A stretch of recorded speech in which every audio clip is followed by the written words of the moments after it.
G1 stood in the center of the quantum viewing chamber, surrounded by floating threads of silver light. Each thread showed a different future. Some threads were bright, showing happy outcomes. Others were dark, showing disasters. But G1 could see them all. She had been doing this job for 30 years, and she had never been wrong. Not once. The Velar people had built their entire civilization on this power. They could see what would happen before it happened. Wars were stopped before they started. Disasters were prevented. Criminals were caught before they committed crimes. For 3,000 years, nothing had surprised the Velar Dominion. Life was perfect because life was predictable. G-1 reached out and touched one of the silver threads. Images flooded her mind. She saw a merchant ship arriving at Station 47 in 3 days. She saw the captain arguing with customs. She saw him paying a fine and leaving angry but unharmed. Everything was clear. Everything made sense. She moved to the next thread, then the next. Thousands of futures played out before her eyes. A wedding on the planet Kelser. A mining accident prevented by an early warning. A child being born in the medical district. All of it was known. All of it was safe. Then G1 touched a thread near the edge of the viewing field, and her hand froze. The thread was gray. Not silver like the others. Gray like fog. Like smoke. She pulled her hand back quickly, but the image stayed in her mind. Or rather, the lack of image. Where there should have been a clear future, there was only emptiness. A void. A blank space where something should exist but didn't. That's impossible, G1 whispered. Her voice echoed in the empty chamber. She reached for the thread again, forcing herself to look deeper. The gray fog swirled and shifted. She could see glimpses of something inside it. A ship, a small cargo vessel. Human design, old and worn. The name on the side read Mugingwa. But beyond that, nothing. She couldn't see where it would go. She couldn't see what would happen. The futures around this ship simply ended, or rather, they exploded into so many possibilities that they couldn't be tracked. G-1 had seen complex futures before. When two empires went to war, the threads became tangled and dense. But they were still visible. This was different. This was chaos. Pure, unreadable chaos. She stumbled backward and activated her communication device. "I need the council assembled immediately," she said. Her voice shook, and that scared her even more than the gray thread. G1 never shook. "We have a situation." 2 hours later, the temporal council gathered in their meeting chamber. 12 of the greatest seers in the Dominion sat in a circle, their faces illuminated by the holographic display at the center. The gray thread floated there, visible to all of them. "This must be a malfunction," said Elder Kyung-Soo, the oldest seer present. "The quantum viewing chamber has never failed before." "I've run diagnostics 3 times, G1 replied. "The chamber is functioning perfectly. This isn't a technical error. This is real." "Then what is it?" asked Biora, a young woman who had only recently joined the council. Her eyes were wide with something that looked almost like excitement. "Show us the source," commanded Elder Kyung-Soo. G1 manipulated the hologram, zooming in on the cargo ship. The image flickered and shifted, but she managed to pull up basic information from the ship's identification beacon. "It's a human vessel," she said. "Registered to a pilot named Hyunwoo. Age 32. He runs cargo between neutral space stations. Standard goods, nothing illegal. His record is clean." "A human," Elder Kyung-Soo said the word like it tasted bad. "We've observed humans before. They follow probability curves like any other species." "Not this one," G1 said. She pulled up more threads, showing other human vessels. All of them glowed silver with clear futures. "Look, every other human ship shows normal future patterns. But this one, she gestured at the gray fog. This one is different. Where is he now? Asked Commander Desu. The military officer had been standing silently in the corner, but now he stepped forward. Unlike the seers in their flowing robes, Desu wore a practical uniform with weapon holsters on his belt. His current trajectory puts him in the neutral zone, heading towards Station 92, G1 said. He'll arrive in approximately 6 hours. I'll intercept him, Desu said immediately. We'll bring him in, examine him, figure out what's causing this anomaly. Is that wise? Bayora asked. If we can't predict his future, can we predict how he'll react to being captured? He's one human in a small cargo ship, Desu replied with confidence. I don't need to predict the future to handle that. Elder Kyung-soo nodded slowly. Do it, but carefully. We've never encountered anything we couldn't predict before. This changes everything. Hyan-woo was singing along to an old Earth song when his ship's alarm started blaring. The music cut off, replaced by an urgent warning tone. What now? He muttered, pulling up the sensor display. A massive Villa warship had appeared behind him, matching his speed exactly.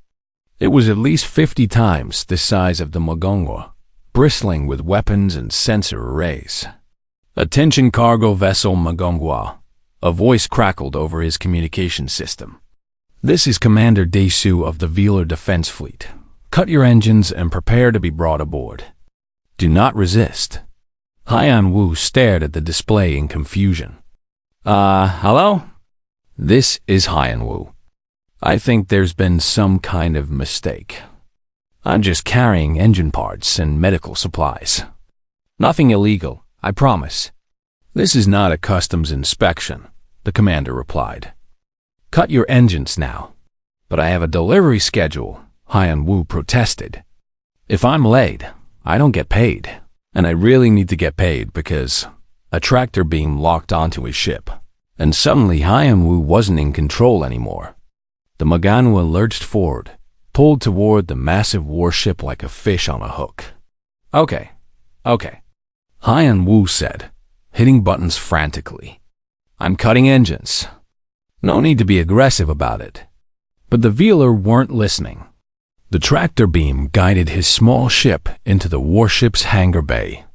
Through his viewport, Hyan-woo could see dozens of soldiers waiting, all of them armed and pointing weapons at his ship. This is definitely not good, Hyan-woo said to himself. He looked at the photo stuck to his control panel. It showed him and his brother Tamin, both of them smiling on a beach on Earth. If I die, I'm going to be really annoyed that my last delivery was engine parts. Should have taken that job shipping wine. The hangar bay doors sealed shut behind him. Soldiers surrounded his ship. A mechanical voice ordered him to open his airlock and come out with his hands visible. Hyan-woo took a deep breath, said a quick prayer to whatever gods might be listening, and opened the airlock. The moment he stepped into the hangar, something strange happened. Every soldier's weapon hummed and flickered. The lights dimmed for just a second. A strange ripple seemed to pass through the air itself. Commander Desu, watching from a control room above, felt something he hadn't felt in years. Something the seers had promised would never happen again. Uncertainty. He looked at his tactical display, expecting to see the predicted outcomes of this encounter. The screen showed only error messages and cascading probability failures. What's happening? He demanded. The prediction matrix is destabilizing, a technician replied, panic in her voice. Sir, the uncertainty zone is expanding. It's centered on the human. The Yuzu watched through the viewport as Hyan-woo walked forward, hands raised, looking confused and worried. Just an ordinary human doing ordinary human things. But somehow, impossibly, this ordinary human was breaking their most fundamental technology. Bring him to the interrogation chamber, Desu ordered. And get G1 here immediately. We need answers. In the hangar below, Haiyan Wu was surrounded by nervous soldiers who kept their weapons trained on him, but seemed unsure what to do. He tried to smile in what he hoped was a friendly, non-threatening way. "So," he said cheerfully, "anyone want to tell me what I did wrong?" Nobody answered. They just stared at him like he was a bomb that might explode at any moment. And in a way, he was. Because in a civilization built entirely on knowing the future, Haiyan Wu represented something terrifying and new. He represented the unknown. The interrogation room was white and sterile. Haiyan Wu sat in a chair that was slightly too small for him, designed for the taller velar body shape. Across the table sat G1, studying him with intense focus. Behind her stood Commander Daesu, arms crossed, face unreadable. "Let's start simple," G1 said. Her voice was calm, but Haiyan Wu could hear the tension underneath. "What is your name?" "Haiyan Wu." "I already told your soldiers that." "And what is your purpose in this sector?" "I deliver cargo. Engine parts to Station 92. Then I pick up medical supplies and take them to Outpost Helena. It's my regular route. I've done it 100 times. G1 made a note on her datapad, but Haiyan Wu noticed her hand trembling slightly. "Have you been exposed to any unusual radiation? Any experimental technology? Any mind-altering substances?" "No," Haiyan Wu said, confused. "Look, I really don't understand what this is about. Did someone report me for something? Because if this is about that packing fine on Station 63, I already paid it." G1 and Daesu exchanged glances. The commander leaned forward. "We're going to run some tests," he said. "Cooperate, and you'll be free to go soon." That was a lie, and Haiyan Wu knew it. But he also knew he didn't have much choice. He nodded slowly. They took him to a medical bay where a young velar scientist named Yoonji waited with an array of scanning equipment. She looked excited, which Haiyan Wu found slightly worrying. "Hello," Yoonji said brightly. "I'm going to scan your neural patterns. It won't hurt at all. What exactly are you looking for?" Haiyan Wu asked. "Your temporal signature," Yoonji replied, adjusting her equipment. "Every living being has one. It's like a fingerprint in time. It shows how you interact with probability waves and future prediction matrices." Haiyan Wu had no idea what she was talking about, but he sat still as she placed sensors on his head. The machine hummed to life, and Yoonji watched her displays with growing fascination. "This is remarkable," she whispered. "You have no temporal signature at all. Is that bad?" Haiyan Wu asked. "It's impossible," Yoonji said. She ran the scan again, then a third time. "Every being leaves traces in the quantum foam. Every decision creates ripples that can be tracked. But it's like you don't exist in the prediction matrix until the exact moment you make a choice." G1, who had been watching from the doorway, stepped forward. "Explain that in simpler terms." Yoonji turned to face her. "Imagine you're looking at a river. You can see where the water is going, right? You can predict where it will flow. But this human," she gestured at Haiyan Wu, "he's like a drop of water that doesn't follow the current. He doesn't follow any pattern at all. Every moment, every decision, it's like he's creating new possibilities that didn't exist before. How is that possible?" Daesu demanded. "I don't know," Yoonji admitted. "It might be something unique to human neurology. Or maybe," she paused, her eyes widening, "maybe all humans are like this, and we've just never noticed because we've never had one inside our prediction range for this long." G1 felt a chill run down her spine. She pulled out her datapad and quickly accessed the quantum viewing chamber remotely. The screen showed chaos. The gray fog around Haiyan Wu's position was spreading. It now covered a radius of 20 kilometers around the ship. Within that zone, nothing could be predicted. Every velar vessel, every life form, every event had become uncertain. The uncertainty is spreading, she said quietly. Everything near him becomes unpredictable. Like an infection, Desu said grimly. Like freedom, Pakora's voice came from the doorway. The young seer had arrived, and she was smiling. For the first time in my life, I looked at the viewing threads near this human, and I couldn't see what would happen next. Do you know what that felt like? It felt exciting. It felt dangerous, Desu corrected. We've built our entire society on prediction. Without it, we're vulnerable. Haiyan Wu, who had been listening to all of this, finally spoke up. I still don't understand what's happening, but can I ask you something? Do you really see the future? Like, you know what's going to happen before it happens? Yes, Ji-won said. We have for 3,000 years. Haiyan Wu leaned back in his chair, processing this. That sounds awful. The room went silent. Yoonji stopped her scanning. Daesu's hand moved to his weapon. Ji-won just stared at Haiyan Wu. Awful? Ji-won repeated. We've eliminated suffering. We've prevented wars. We've created a perfect society. But if you know everything that's going to happen, Haiyan Wu said slowly, then nothing you do really matters, does it? It's all just following a script. Where's the choice? Where's the surprise? Where's the life? We have life, Dasu said coldly. We have order. We have peace. You have a cage, Haiyan Wu replied. He didn't say it meanly, just matter-of-factly. A comfortable cage, sure, but still a cage. Aral laughed suddenly, a bright sound that surprised everyone. He's right. I'd never thought about it that way, but he's right. We don't choose our futures. We just watch them happen. That's enough, Desu snapped. He pointed at Bora. Leave. Now. Then he turned to Ji-won. We need to decide what to do with him. The uncertainty zone is still growing. If it continues, it will affect our entire fleet.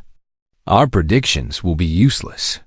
There's an easy solution, Ji-won said quietly. Everyone looked at her. We remove him from the equation, permanently. Haiyan Wu felt his stomach drop. You want to kill me? For existing? For threatening our way of life, Desu said. But he didn't sound as confident as before. Yoonji stepped between them and Haiyan Wu. Wait, please. Before we make any decisions, let me finish my research. I think I understand what's happening. Humans evolved differently than we did. We evolved on a stable world with few surprises. Our brains developed to seek patterns and predict outcomes. But humans, Earth was chaotic, dangerous, unpredictable. So humans evolved to handle uncertainty, to make choices in the moment, to be creative and adaptable. So he's like an animal, Desu said, acting on instinct. No, Yoonji said firmly. He's conscious choice in its purest form. Every decision he makes freely. Not because a probability wave told him to. Not because the future is already written. But because he chooses to. Ji-won found herself fascinated despite her fear. She looked at Haiyan Wu. When we offered you food earlier, the nutritional calculations said you would choose the protein bar. It had the perfect balance of nutrients for your biology. But you chose the fruit instead. Why? Haiyan Wu shrugged. It looked good. I like fruit. The protein bars all taste like cardboard. But it was less nutritious, Ji-won said. So? I don't eat just for nutrition. I eat because I enjoy it. Because it makes me happy. That's irrational, Desu said. That's human, Haiyan Wu replied. An alarm suddenly blared throughout the ship.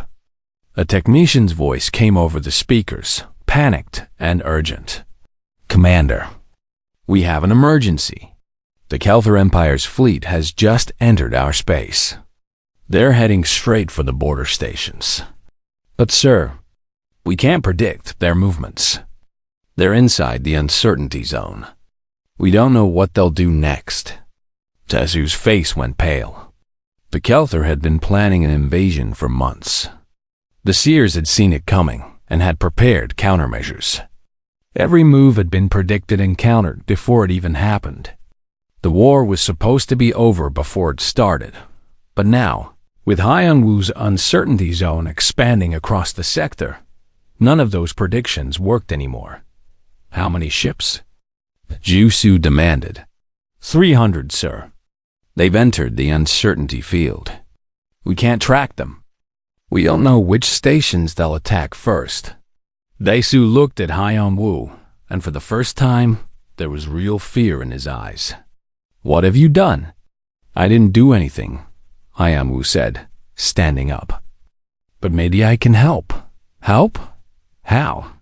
You said you've never fought a war without predictions, right? Haiyan-Wu said. Well, humans have been doing that since the beginning of time. We fought thousands of wars without knowing what would happen next. Maybe it's time you learned how. Ji-Yuan stared at him, and a crazy idea began forming in her mind. An idea that would never have occurred to her before, because it wasn't in any predicted future thread. Commander, she said slowly, I think we should listen to him. The war room of the Velar flagship was in chaos. Dozens of officers stood around holographic displays, watching red dots represent the Kelthar fleet. The dots moved in patterns that made no sense to the Velar commanders.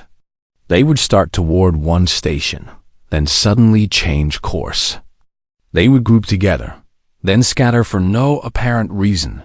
They should be attacking Station 47, one officer said, frustrated. All the predictions showed they would hit that target first.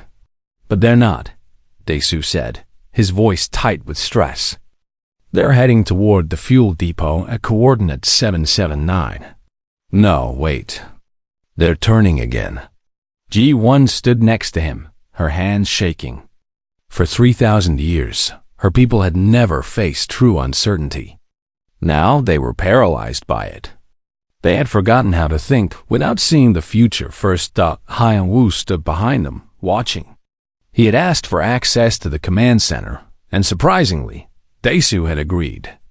Probably because they were desperate. Can I see that? Haiyan-Wu asked, pointing at the tactical display that an officer looked at Dae-Su, who nodded reluctantly. The officers stepped aside, and Haiyan-Wu moved forward to study the map. Okay, Haiyan-Wu said after a moment. They're not moving randomly. Look, see how they keep circling back to check this area? They're looking for something. Probably trying to find where your main fleet is hiding. How do you know that? The officer asked. Because that's what I would do, Haiyan-Wu said simply. If I was invading and didn't know where the enemy was, I'd send scouts to look around first. These 3 ships here? He pointed at a small group. They're scouts. And these bigger groups are staying back, waiting for the scouts to report. Dae-Su leaned closer to the display. That actually makes sense. But how do we stop them? You don't try to stop the scouts, Haiyan-Wu said. You feed them false information. Make them think your main fleet is somewhere it's not. Then when the big groups move to attack the wrong place, you hit them where they're weak. That's deception, Ji-1 said. We've never used deception. We've never needed to. Welcome to war without knowing the future, Haiyan-Wu replied. It's messy, but it works. Dae-Su stared at the map for a long moment. Then he started giving orders. Send a patrol to Sector 12. Make sure they're seen. Use old ships that look important but aren't. Make the Kelthar think that's where our main force is. Officers scrambled to obey.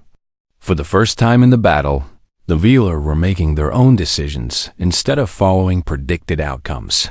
Over the next few hours, Haiyan-Wu became an unlikely military advisor.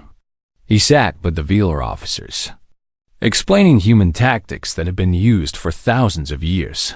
Feints, ambushes, misdirection, psychology. The Kelthar think you can still predict their movements, Hyanwu explained. They've built their entire attack plan around countering your predictions. But if you stop trying to predict and start reacting instead, you'll confuse them. React how? Asked Minji, a young Velar pilot who had been listening intently. Trust your instincts, Hyanwu said. I know that sounds strange to you, but you have good instincts. You just haven't needed to use them before. Minji looked uncertain, but she nodded. The battle that followed was unlike anything the Velar had experienced. Without predictions, they had to adapt in real time. Some commanders froze, unable to make decisions without seeing the outcomes first. But others, especially the younger officers, began to understand what Hyanwu was teaching them. Minji led a squadron against a Kelthar patrol. Instead of following a predetermined attack pattern, she waited, watched, and struck when an opportunity appeared. Her sudden, unpredicted attack caught the Kelthar completely off guard. 3 enemy ships were destroyed before they could react. It worked! Minji's excited voice came over the communication system. Commander, it actually worked. Other pilots started copying her tactics. The Velar fleet became unpredictable, and that unpredictability became their weapon. The Kelthar, who had planned this invasion based on predicted Velar responses, found themselves fighting an enemy they didn't recognize. But the victory came with a price. A Velar cruiser called the Morning Star moved to intercept a Kelthar formation. The captain made a decision to attack from an unusual angle. It was a creative, unpredicted move. It was also a fatal mistake. The captain hadn't realized that 3 Kelthar destroyers were hiding in the debris field behind him. The Morning Star was destroyed. 300 Velar died in seconds. The command center fell silent as they watched the ship explode.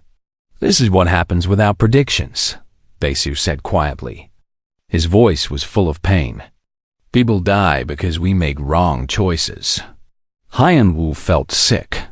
He had convinced them to fight this way, and now people were dead. I'm sorry, he said. I'm so sorry. Don't be, Ji-won said. She looked tired and sad, but her voice was steady. People were always going to die in this war. At least now they're dying while making their own choices, not just following a script. That doesn't make it better, Besu said angrily. No, Ji-won agreed. But it makes it real. That night, Hyanwu sat alone in the quarters they had given him. He kept thinking about the Morning Star. 300 people. Gone. Because he had told them to stop predicting and start choosing. There was a knock on his door. Yoonji entered, carrying 2 cups of something that looked like tea. I thought you might need this, she said, handing him a cup. Thanks. Hyanwu took it, but didn't drink. I got people killed today. No, Yoonji said firmly. The Kelthar killed them. You were trying to help. Was I? Hyanwu stared at the cup. Maybe you were better off with your predictions. Maybe I shouldn't have interfered. Yoonji sat down next to him. Can I tell you something? I've been a scientist for 15 years. In all that time, I've never made a true discovery. Everything I've researched, the outcomes were already known. The seers had already seen what I would find. I was just following a path that was already laid out. She paused, looking at her own cup. But today, I studied your neural patterns and learned something completely new. Something that wasn't in any predicted future. For the first time in my life, I felt like a real scientist. Like I was actually discovering something instead of just confirming what was already known. Was it worth 300 lives? Hyanwu asked bitterly. I don't know, Eunji admitted. But I know this. Those 300 people on the Morning Star made a choice. The captain chose to attack. The crew chose to follow. Maybe it was the wrong choice, but it was theirs. In the old way, they would have died anyway if the prediction said so. They just wouldn't have had a choice about it. Hyanwu thought about his brother Taemin. Taemin had died in an accident that no one could have predicted. A random mechanical failure on a transport shuttle. Hyun-woo had been angry about it for years. Angry at the universe for being so random and cruel. But Taemin had chosen to take that shuttle. He had chosen to visit their mother that day. The choice had led to his death, but it had also been his choice to make. And somehow, that mattered. My brother died in an accident, Hyun-woo said quietly. Random chance. Bad luck. For a long time, I wish someone could have predicted it. Could have stopped it. And now? Yoonji asked. Now I think, maybe life isn't meant to be predictable. Maybe the uncertainty is part of what makes it meaningful. Eunji smiled sadly. That's a very human way of thinking, is it? Yes, and maybe we Vila need to learn to think that way too. Over the following days, the war continued. The Viler learned slowly, painfully, how to fight without knowing the outcome. They made mistakes. They lost ships. But they also won battles that the predictions had said were unwinnable. The Kelthur grew frustrated. Their entire invasion plan had been based on countering predicted Vila responses. Now the Velar weren't following the script. They were improvising, adapting, doing unexpected things. The war that was supposed to be a quick victory became a grinding stalemate. And at the center of it all was Hyun-woo. Teaching an ancient civilization something. Humans had always known how to live without knowing what comes next, how to choose freely, how to be truly alive. 3 weeks into the war, Ji-won did something she had never done before. She turned off her seer implants. The implants connected her brain directly to the quantum viewing chamber, allowing her to see future threads even when she wasn't in the physical room. For 30 years, they had been part of her. Seeing the future had been as natural as breathing. Now, she pressed the control on her temple, and they went dark. The world suddenly felt different, more immediate, more real. She looked around her quarters and realized she had no idea what would happen in the next 5 minutes. She didn't know if someone would knock on her door. She didn't know what she would eat for breakfast. She didn't know anything. It was terrifying. It was also the most alive she had felt in decades. In the training rooms, Minji was teaching other pilots what Hyun-woo had taught her. She called it chaos combat. It meant letting go of predicted patterns and trusting your reactions. Don't think about what the enemy will do next, she told a group of young pilots. Think about what they're doing right now. Watch, react, adapt. One pilot, a nervous young man named Jae-soon, raised his hand. But what if we make the wrong choice? Then you make a different choice, Minji said. That's the point. We're not locked into one future anymore. We can change things. Some of us will die because of wrong choices, another pilot said quietly. Yes, Minji admitted. But we might also live because of right choices. Choices we made ourselves. Doesn't that mean something? The pilots were silent, thinking. They had grown up in a world where every major decision was made based on predictions. Now they were being asked to make decisions with no guarantee of success. It went against everything they had been taught, but slowly, they were learning. Hyun-woo spent his days in the war room, but his nights were often spent in Yoonji's laboratory. She had become fascinated with human psychology and wanted to understand everything about how humans thought. Tell me about human history, she said one evening. Your wars. How did you fight when you didn't know if you would win? Hyun-woo thought for a moment. We told ourselves stories. We believed in causes. We had hope. Hope. Eunji repeated the word like it was foreign. We don't have much hope. We don't need it. We already know what will happen. That's sad, Hyun-woo said. Is it? Yoonji looked at him curiously. We have certainty instead. Isn't that better? I don't think so. Hope means believing things can get better even when you don't know if they will. It means trying even when you might fail. Your people don't try. They just follow the path that's already laid out. Unji was quiet for a long time. Finally, she said, I want to show you something. She led him to a restricted section of the ship. Inside was a room full of Velar citizens, but something was wrong with them. They sat in chairs, staring at nothing, barely moving. What happened to them? Hyan Wu asked, horrified. They're seers who saw futures they didn't want to live, Unji explained sadly. In our society, if you see your own future and you don't like it, you can't change it. Some seers saw themselves growing old and lonely. Others saw themselves making mistakes or being unhappy. When you know your future can't be changed, sometimes you just give up. That's horrible. It's logical, Unji said. If the future is fixed, why bother living through it? But you humans, you don't know your futures, and yet you keep going. You keep trying. Why? Because we might be wrong about how things will turn out, Hyan Wu said. Because tomorrow might surprise us. Because life isn't about the destination. It's about the journey. Unji looked at the empty-eyed seers. I think I'm beginning to understand. Your uncertainty isn't a weakness. It's your strength. It lets you hope. It lets you try. It lets you live. The turning point in the war came during a major battle near the Velar.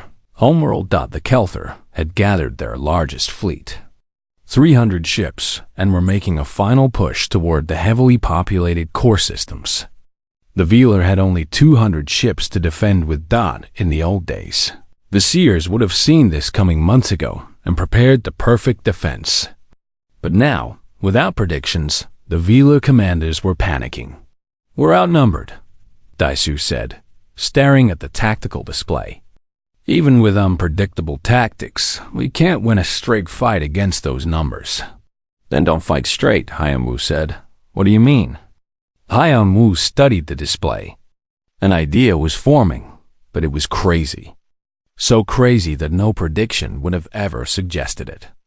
The Kelthar are relying on their own predictions, right? They're moving in standard attack formations, because that's what their seers told them would work. Yes, Daisu confirmed. So do something no prediction would ever suggest. Something completely irrational. Like what? Hyan Wu pointed at the display. See this asteroid field? It's between us and them. Normal tactics say to avoid it because ships could get damaged. But what if we didn't avoid it? What if we went right through it and used the asteroids as cover? That's insane, an officer said. We'd lose dozens of ships to collisions. Maybe, Hyan Wu agreed. But the Kelthar would never expect it. They'd never predict that you'd take such a risk. And once you're in the field, their larger ships can't follow easily. You'd have the advantage. Daisu looked at G1. What do you think? G1, who had been quiet throughout the meeting, spoke up. I think Hyan Wu is right. The old me, the one who could see futures, would never have suggested this plan. It's too risky. Too many variables. Too much could go wrong, so we shouldn't do it? Daisu asked. No, G1 said, and she was smiling. We should do it precisely because it's unpredictable. The Kelthar won't see it coming. Neither will their seers. It's the kind of choice that only makes sense if you're willing to take a risk. Daisu took a deep breath. He was about to order his fleet into a battle plan that had never been predicted, never been tested, and might cost hundreds of lives. He gave the order anyway. The battle in the asteroid field was chaos. Exactly as Hyan Wu had said, several Velar ships collided with asteroids. The dawn horizon was destroyed when it miscalculated a turn. 40 lives lost, but the Kelthar fleet, following their predicted attack pattern, flew straight into an ambush. Velar ships emerged from behind asteroids, firing at close range. The Kelthar's larger vessels couldn't maneuver in the tight spaces. Their formations broke apart. Minji led her squadron in a series of hit-and-run attacks. appearing and disappearing among the rocks. She wasn't following any plan. She was improvising, reacting, trusting her instincts. Other pilots followed her lead. The Kelthar tried to adapt, but their entire command structure was built on following predictions. Their officers didn't know how to make real-time decisions. They kept waiting for their seers to tell them what to do next. But inside the uncertainty zone around the Velar fleet, the seers were blind. After 6 hours of fighting, the Kelthar fleet retreated. The Velar had one dot in the command center. Everyone was exhausted but elated. They had defeated a superior force using tactics that would have seemed impossible 3 weeks ago. Su approached Hyanwu. For the first time, the stern commander was smiling. "You saved us," he said simply. "You saved yourselves," Hyanwu replied. "I just reminded you that you could make choices." "It's more than that," Desu said. "You've changed us. Changed how we think. Some of us are struggling with it. Some of those empty seers Unji showed you, some of them are starting to wake up. Starting to engage with life again. Because now the future isn't fixed. Now they have a reason to try." Hyanwu felt something warm in his chest. Maybe he hadn't just gotten people killed. Maybe he had also helped people truly live. Badora, the young seer, came running into the command center. Her face was bright with excitement. "Yi won!" "Hyanwu, you need to see this." She pulled up a holographic display showing the quantum viewing chamber's readings. "The uncertainty zone," she said. "It's not just affecting our predictions anymore. It's affecting the Kelthar too. Their seers are starting to fail. They're experiencing what we experienced. They're becoming unpredictable." Ji-1 stared at the readings.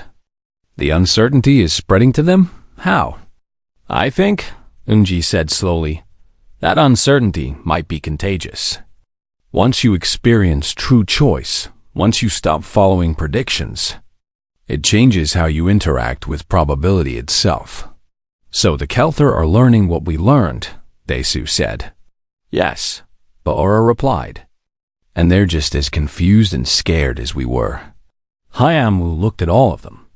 "Maybe that's an opportunity." "For what?" Ji-1 asked. "For peace," Hyanwu said. "Real peace. Not because anyone predicted it, but because both sides choose it."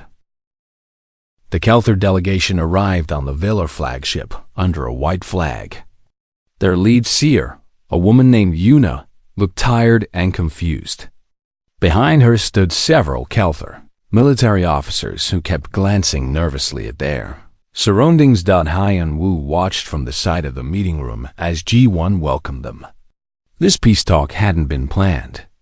It hadn't been predicted. 2 days ago, Yuna had simply sent a message asking to talk. No one knew why. The future was unclear, and that was exactly why everyone had agreed to meet. "Thank you for coming," Ji-1 said. Her voice was formal but not hostile. "We didn't have much choice," Yuna replied. She sounded bitter. "Our seers can't see anything anymore. Ever since your fleet started using those unpredictable tactics, the uncertainty has been spreading through our space. Now our predictions are failing. Our people are panicking." "We know the feeling," Desu said dryly. Yuna's eyes found Hyanwu. "You're the human, the one causing all of this." "I'm just being human," Hyanwu said with a small shrug. "It's not something I'm doing on purpose." "Whether on purpose or not, you've broken both our civilizations," Yuna said. But there was no anger in her voice, just exhaustion. "For 3,000 years, we Kelthar have known our place in the universe. We saw our futures and followed them. Now we don't know what tomorrow will bring. Some of our people are treating it like the end of the world. But it's not the end," Ji-1 said quietly. "It's the beginning. A new beginning where we make our own choices." "Easy for you to say," a Kelthar officer snapped. "You've had weeks to adjust. We've only had days. Our society is collapsing. Our society almost collapsed too, Baora said. She had insisted on attending the meeting. But then we learned something. We learned that uncertainty doesn't have to be frightening. It can be freeing. Yuna looked at Baora like she was speaking a foreign language. Freeing? I was not knowing what happens next freeing. Because it means you get to choose, Baora replied. Really choose. Not follow a path that's already laid out. Not do what the predictions say you'll do. But actually decide for yourself what kind of future you want. The room fell silent. Haiyan Wu could see the Kelthor delegation struggling with this idea. It went against everything they had known. Finally, Yuna spoke again. Our war.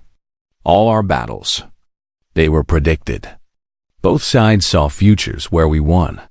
But those futures are gone now. Neither of us knows who will win anymore. She paused. So maybe neither of us has to win. Maybe we can choose something different. Peace, Ji-won said. Peace, Yuna agreed. Not because the seers told us to, but because we want to. The peace negotiations took 3 weeks. Without predictions, both sides had to actually talk to each other, actually compromise, actually work together to build something new. It was messy and frustrating, and sometimes angry. It was also real. During those 3 weeks, Haiyan Wu became something of a celebrity on both sides. Kelthor and Veeler alike wanted to meet the human who had accidentally changed their entire universe. Scientists wanted to study him. Philosophers wanted to debate with him. Ordinary people just wanted to understand how humans lived with so much uncertainty. How do you deal with not knowing? A young Kelthor student asked him during one public forum. Don't you get scared? Of course I get scared, Haiyan Wu replied honestly. Humans get scared all the time. But we also get excited, curious, hopeful. Not knowing what happens next means anything is possible. Good things and bad things. It's a trade-off. But how do you make decisions without seeing the outcomes? We do our best, Haiyan Wu said. We think about what matters to us. We consider what might happen. And then we choose. Sometimes we're right. Sometimes we're wrong. But there are choices. That makes them meaningful. Another person, an older Veeler, stood up. But don't you wish you could see the future? Don't you wish you could avoid mistakes? Haiyan Wu thought about Taemin again. His brother's death. If he could have seen that future, would he have stopped it? Yes, but would Taemin's life have meant less if every moment had been predicted and known in advance? Sometimes I wish I could see the future, Haiyan Wu admitted. But mostly I'm glad I can't. Because not knowing means every day is a gift. Every choice matters. Every moment is precious, because I don't know how many moments I have left. The audience was quiet, absorbing this. You humans are very strange, the Veeler elder said. Yeah, Haiyan Wu agreed with a smile. We really are. On the final day of negotiations, both sides signed the peace treaty. It was simple and straightforward. Both empires would withdraw their fleets. Both would open communications and trade. Both would learn to coexist in a universe that neither of them could predict anymore. After the signing, Ji-won found Haiyan Wu standing alone on an observation deck, looking out at the stars. You're leaving tomorrow, she said. It wasn't a question. Yeah, Haiyan Wu confirmed. I still have cargo to deliver. People are probably wondering what happened to me. You could stay. Both empires have offered you citizenship. You could teach us more about living with uncertainty. You don't need me, Haiyan Wu said. You're already learning. Besides, the best way to learn about uncertainty is to live it, not to have someone else tell you how. Ji-won stood next to him, looking out at the same stars. I deactivated my seer implants permanently. I'll never see the future again. Are you okay with that? I'm terrified, G1 admitted. But also I feel more alive than I have in years. This morning, I didn't know what I would have for breakfast. Such a small thing. But I got to choose. And that choice made me happy in a way that predicted choices never did. That's good, Haiyan-Wu said softly. You've changed everything, G1 said. 2 civilizations, 3,000 years of certainty, all undone by one human who just wanted to deliver cargo. I really was just trying to deliver cargo, Haiyan-Wu said with a laugh. This was not in my plans. Did you have plans? Not really. I just kind of go where life takes me. G1 shook her head in amazement. That's so human. They stood in comfortable silence for a while. Finally, G1 asked, What will you do now? Where will you go? I don't know, Haiyan-Wu said. Maybe I'll keep running cargo. Maybe I'll try something new. Haven't decided yet. That must be nice, G1 said. Not knowing. Having options. It is, Haiyan-Wu agreed. It really is. The next day, the Mugunhwa undocked from the Vilar flagship. A crowd had gathered to see Haiyan-Wu off. Velar and Kelthar alike waved and cheered. Some held signs thanking him. Others just wanted to witness the departure of the human who had changed everything. In his cockpit, Haiyan-Wu strapped in and ran through his pre-flight checks. Everything was normal. His cargo hold was empty, but he'd pick up a new load at the next station. Life would go back to normal. Except normal had changed for everyone else. Mugunhwa, this is traffic control, a voice said over his comms. You are cleared for departure. And thank you. For everything? Just doing my thing, Haiyan-Wu replied. Take care of yourselves. And remember, not knowing what happens next isn't scary. It's freedom. Understood, the voice said. Safe travels, human Haiyan-Wu. The Mugunhwa pulled away from the flagship and accelerated toward the nearest jump point. Behind him, Haiyan-Wu left 2 civilizations that were learning to live without predictions. They would stumble. They would make mistakes. But they would also make genuine choices. They would create art that wasn't foreseen. They would form relationships that weren't predicted. They would live. Really, truly live. 6 months later, Yoonji published her research on human neurology and temporal mechanics. It became the most read scientific paper in both empires. Her conclusion was simple. Humans didn't have a unique biological feature that made them unpredictable. Instead, they had evolved a philosophy, a way of thinking that embraced uncertainty rather than feared it. And that philosophy could be learned. Schools began teaching human-style thinking alongside traditional prediction methods. Young people, both Velar and Kelthar, started making unpredicted choices. Art galleries filled with works that no seer had foreseen. Music that followed no predicted pattern. Literature that surprised even the authors. Yuna, the Kelthar seer, started a movement called the Blind Path. Its followers voluntarily turned off their prediction abilities and lived day by day, making choices based on what felt right rather than what was foreseen. Critics called it dangerous. Followers called it liberating. Ra fell in love with a Kelthar scientist. Neither of them had predicted it.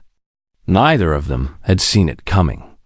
And that, they both agreed, made it perfect. Minji became an instructor, teaching new pilots how to fly without relying on predictions. She told all her students the same thing Haiyan-Wu had told her. Trust yourself. Trust the moment. Trust that you'll figure it out. Daishu, who had been the most resistant to change, surprised everyone by writing a book about his experiences. It was called Learning to Choose.